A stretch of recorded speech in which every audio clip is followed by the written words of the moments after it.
Today on Blue 58, after months of reckless speculation and deep diving on guys who will probably never play for the Packers, it's time to do our final round of reckless speculation and deep dives on guys who will probably never play for the Packers. That's right, we're doing our final guesses as to what will happen in the NFL draft, and let me be completely honest with you, I have pretty much no idea what's going to happen. Blue 58! Hello and welcome to another episode of Blue 58, the one and only podcast of thepowersweep.com.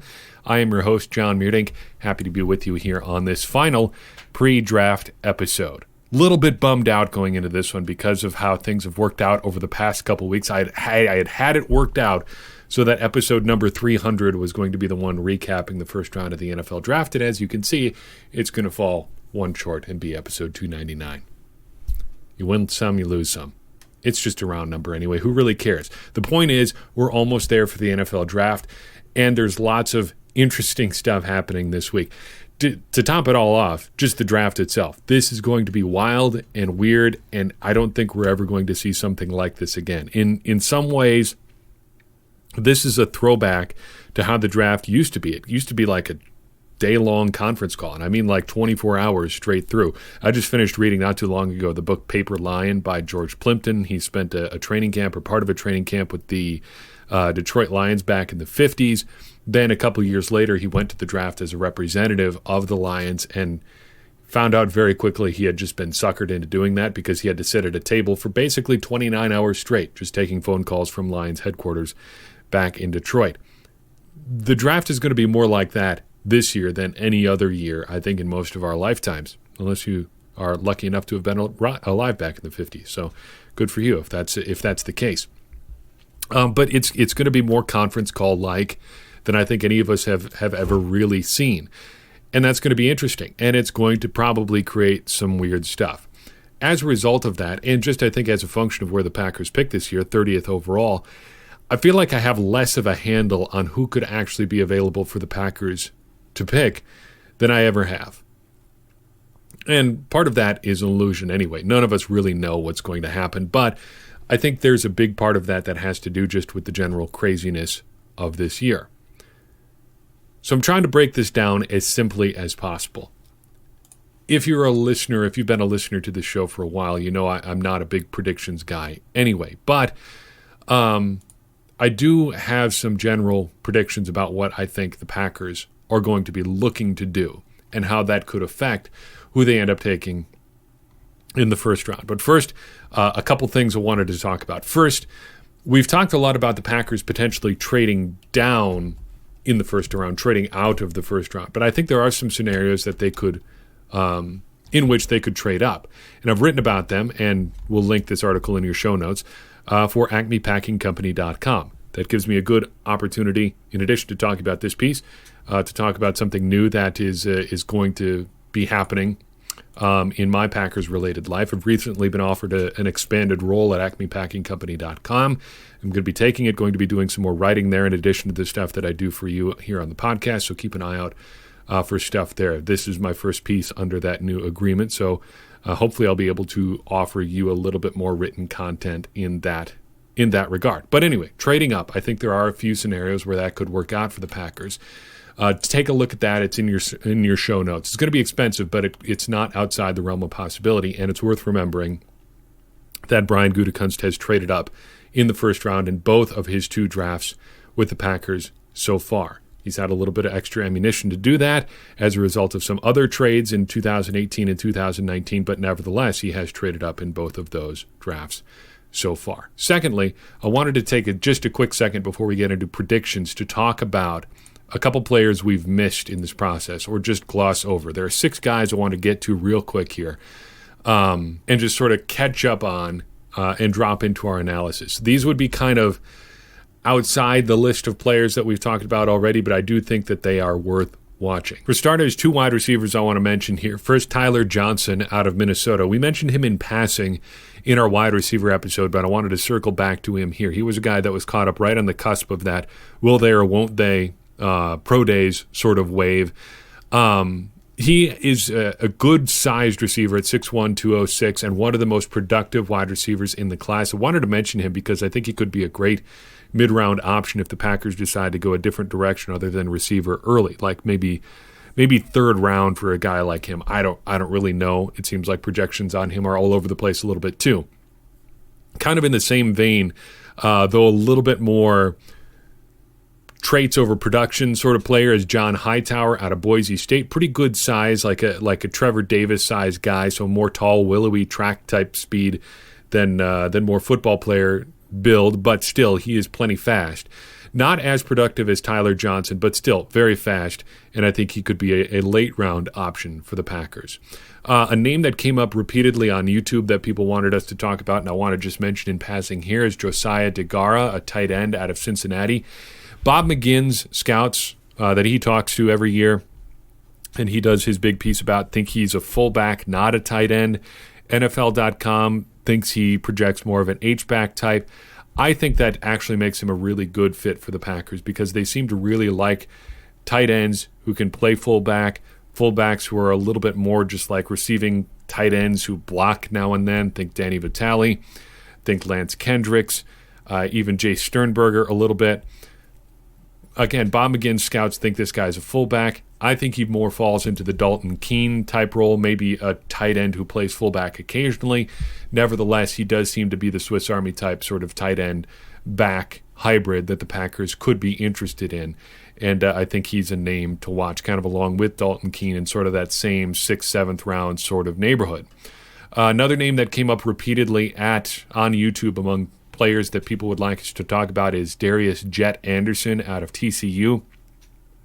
He's one of those guys, and we mentioned this sort of archetype in our running back episode. Every year, you get a couple running backs who run like they forgot to start when somebody said go in the 40-yard dash.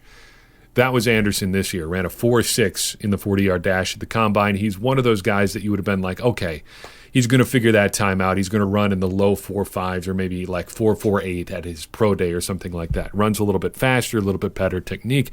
Maybe gets a little home cooking on that stopwatch. No, that never happens.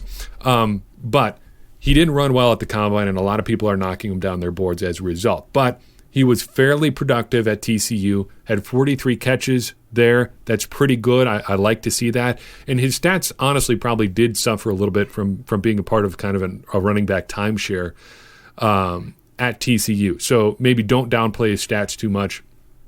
You like what he could offer in his skill set there. Two more, and then we're going to go on to predictions. One on defense here, Willie Gay Jr., the linebacker out of Mississippi State. This is a miss on my part. He projects really well as the sort of linebacker I think the Packers could be looking for.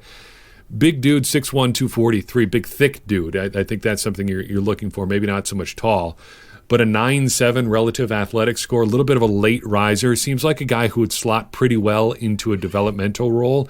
And if the Packers are going to be drafting a developmental linebacker this year, I'd prefer more like somebody in like the B.J. Goodson mold, but with plus athleticism, than an Oren Burks safety linebacker hybrid type who you have to teach to play linebacker. I'd rather have a more traditional linebacker who's a good athlete who needs to figure out some more technique-based stuff than a guy you're trying to find a position for, if that makes sense. That's why among the three premier linebackers in the draft, I think Kenneth Murray is right there with Isaiah Simmons in a lot of ways for me, because he seems to be that traditional linebacker type out of the top three guys in Simmons, Murray, and Patrick Queen. Take that for whatever it's worth. I think Willie Gay is kind of in that Murray sort of mold, a bigger athletic guy who's more a traditional linebacker. Finally, Austin Jackson, a tackle out of USC.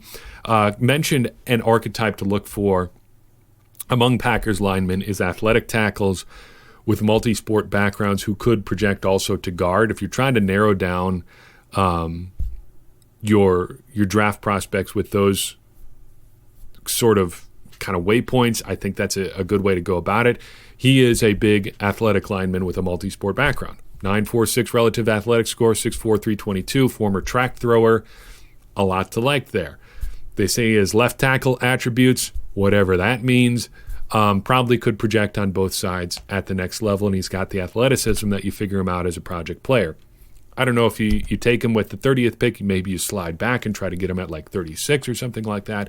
But he is an interesting sort of player, and I do think that the Packers are going to be looking to upgrade their offensive line relatively early. John Runyon out of Michigan, kind of a similar guy there too. Athletic tackle who could slide inside to guard, definitely late round prospect. So there's 7 guys, now that we throw Runyon in there too, who you might want to add to your watch list for what it's worth.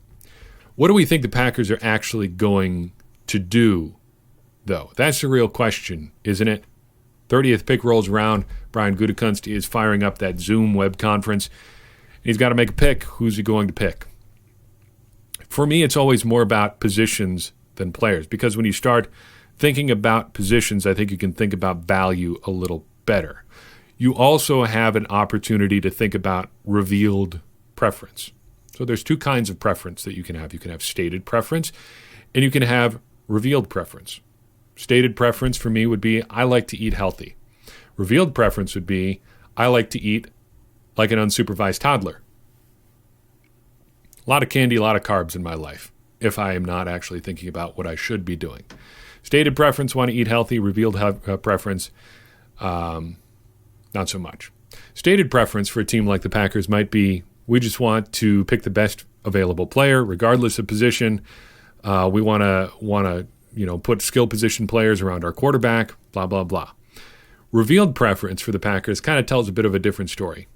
Ultimately, I think it comes down to 3 things. They like big athletes, they like trade value, and then if they can't get either of those things, then they'll take a skill position player. Think about the last few first rounds that we've seen from the Packers. Heck, think about all the way back to 2012, 2011 either. They've taken, when possible, big athletic guys or really defensive backs. Those are the 2 most valuable things I think you can draft early on in the draft. 2019, Rashawn Gary, Darnell Savage, they also traded around and got some trade value. 2018, Jair Alexander, plus athlete and a defensive back. 2017, they traded out of the first round, but they still ended up with 2 great big athletes in Kevin King and Josh Jones. Your mileage may vary on what you think of those guys, but you can see the type there a little bit. 2016, Kenny Clark, another big athlete. 2015, Demarius Randall, pretty good athlete, but positional versatility in the secondary. Also, and I want to restate this again, we talked about this, I think, last spring, did a 2015 draft, redraft. 2015, just a garbage draft class, just bad, top to bottom, inside out. It's no wonder the Packers messed up the top of that draft, because it would have been hard to not mess it up. It was not great, especially in the range the Packers are picking. Still, Demarius Randall, Quentin Rollins, not a good look. Anyway, 2014 is kind of the exception to this. Clinton Dix, neither particularly big nor particularly athletic relative to other defensive backs, but still you can see what they're thinking there, position of need, position of value, and he kind of fell down the draft board a little bit, and for a while was a fairly good player for the Packers. The end kind of sours things a little bit, but the balance, you can see at least what the Packers were thinking there. 2013, another big athlete, Dayton Jones. 2012, Nick Perry, same deal. Derek Sherrod, again, another big athlete in 2011 until his leg broke in half. Anyway, I think, therefore, that the Packers' preferences in the draft are big athletes, trade value, and then skill position players. They're going to go for big athletes first, they're going to trade second, then they're going to get skill position players after that. What do we see not on that list? Inside linebacker. My thinking has been that the Packers are probably, again, going to steer away from inside linebacker. It's been a position of need for who knows how long. I just don't see a real concrete situation where the Packers are going to change that again. They already signed Christian Kirksey, again, not going to fix their entire linebacker position, but given the value that seems likely to be there at 30, I don't think this is a situation where they're going to pick one in the first round. If they trade back, if, say, Patrick Queen is there, along with Zach Bond, maybe they slide back to 36, to 38, something like that, and see if one or both of them are still there, then make a decision. But it just doesn't feel like, given what we've seen from the Packers over the past decade, that inside linebacker is likely to be a pick, at least at 30. So if we look at those guidelines, big athletes, trade value, skill position players. What do the Packers end up doing? Well, say they stay put and they want to get some big athletes. Some guys I think might be in play. Austin Jackson, the USC offensive tackle. Michael Pittman, the big wide receiver out of USC. Justin Jefferson, another big athlete. And Brandon Ayuk, not so much big, but an athlete there. All come to mind right away. But another name I've sort of been coming around on a little bit is A.J. Epinesa out of Iowa. Not really an edge, not really a defensive lineman. And I'm not sure I love him in the first round, but I've seen a couple people whose opinions I trust start projecting him to the Packers there at 30, and I can see what they're thinking. And it tracks with what the Packers have done historically. Big guy, fairly good athlete, pretty productive in college, can line up at multiple spots. The downside is you're taking another front seven player after you just did that with Rashawn Gary last year. He's more defensive lineman than edge rusher. And Mike Pettin doesn't use a lot of multi-defensive lineman looks. A lot of what he does with his defensive linemen is two guys on the ground, two guys with their hands on the ground, and then three edge rushers, one of whom will sort of float around and try to find a spot to rush up the middle.